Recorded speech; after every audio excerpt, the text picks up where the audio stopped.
Okay. Ayan, dala-dala na natin yung biskwit saka yung mga grocery para kay Nanay Shirley Pades.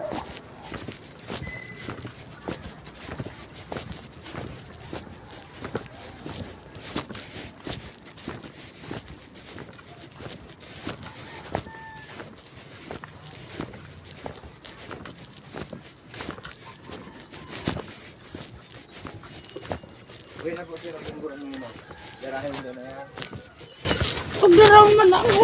Kailangan ng makan. Wala na po kaya na po ay. Bali Nay, ako po si Elia Sarware aka Ganja Ganja. Inutusan po ako dito ng ating mga sponsor kasi kayo po yung napili na beneficiary para mabigyan ng ating mga grocery at biskwit.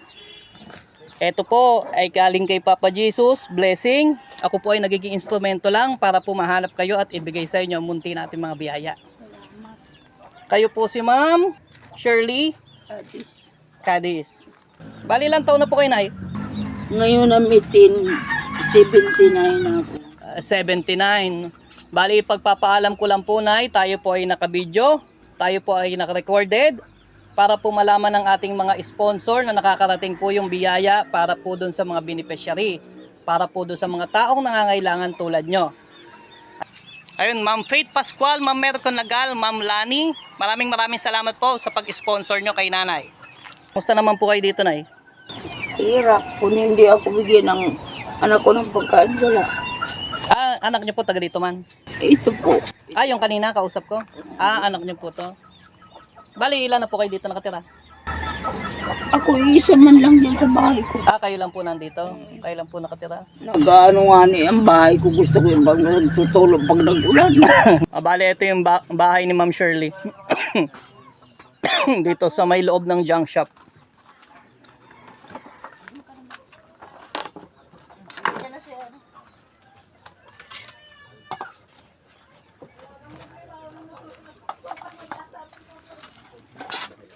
Tuloy po ako. Dito na lang natin ilapag. Tingnan mo ang bahay ko. Tagpi-tagpi tumutulong. Ito po yung bahay ni Ma'am Shirley.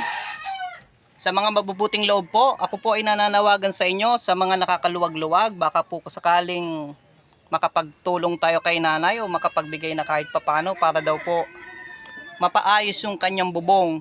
Lalo po ngayon, pag nagtag-ulan, siya daw po ay tinutuluan ng tubig.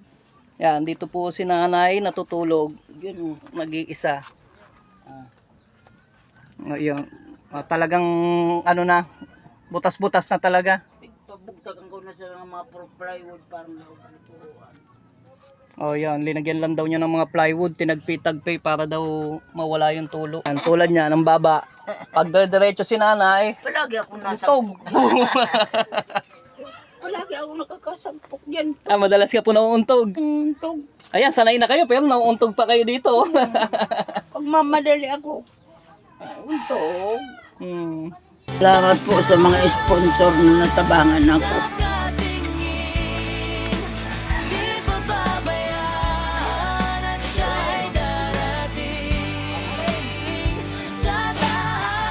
Hindi na ako nakakapagtrabaho. Salamat kung matulungan mo na akong ninyo kahit kaunti lang. Ayun, si Nanay Shirley po ay nananawagan sa mga mabubuting puso na sa kahit paano daw po ay siya ang matulungan kahit lang yung pangbubong sa kanyang bahay dahil talagang tagpi-tagpi at talagang butas-butas yung kanyang bahay. Siya po ay taga Mayon Avenue dito po sa may loob ng junk shop. Bali siya lang po ang nag-iisa dito sa kanyang bahay. Si Nanay isa sa ating Pilipino na kahit isang tuka na talaga nangangailangan ng konting tulong nating mga medyo nakakaluwag-luwag at meron. Kaya ako po ay nananawagan sa lahat po na may mabubuting puso. Si Ganja Ganja po ay muling magbabalik at pwede nyo ikatiwala kung ano man po ang inyong nais na ibigay na tulong kay Nanay. Yan ang nabigay sa aking pagkain pag wala na. Nay, maraming salamat po sa inyong tulong kay Nanay. Napakabuti niyo po. At tayo mga Pilipino na ba nagtutulungan? Talaga mga Pilipino. Kahit medyo kapos-kapos tayo, no? Kailangan tumulong ano. Ah, Kabigat inyong problemang dinadala, basta't siya ang kasama, mapapawi rin ang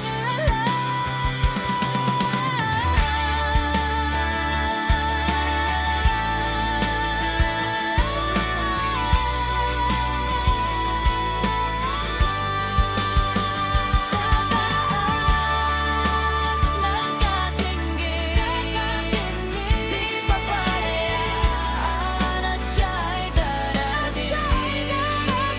ayun mga kaganja, job well done na naman tayo dito sa Mayon Avenue, Naga City.